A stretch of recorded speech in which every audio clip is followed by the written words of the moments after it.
వాము ఆకుతో రకరకాల వంటలు చేసుంటారు, కానీ ఎప్పుడూ ఇలా చేసి ఉండరు. ఇది మా అమ్మ రెసిపీ. వామాకుతో బజ్జీలు. శనగపిండి లేదు, డీప్ ఫ్రైయింగ్ కూడా లేదు.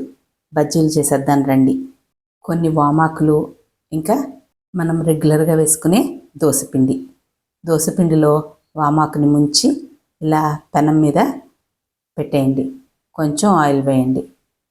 ఒకవైపు కాలాక రెండో వైపు కూడా. ఇది మీరు ఇడ్లీ పిండితో కూడా చేసుకోవచ్చు. అవి కూడా చాలా బాగుంటాయి క్రిస్పీగా. తులసి, వాము ఇలా చాలా రకాల మొక్కల ఆకులు ఆరోగ్య సమస్యలను నయం చేయటానికి పురాతన కాలం నుంచి ఉపయోగిస్తున్నారు. వామాకు నుంచి సుగంధంతో పాటు చాలా ఘాటుగా ఉంటాయి.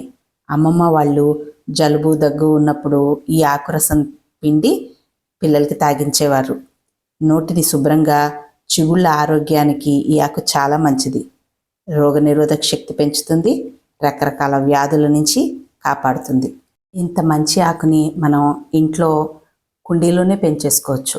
వామాకుతో పచ్చడి, రసం కాకుండా ఇలా మనం పాన్ ఫ్రైడ్ బజ్జీలు కూడా చేసుకోవచ్చు.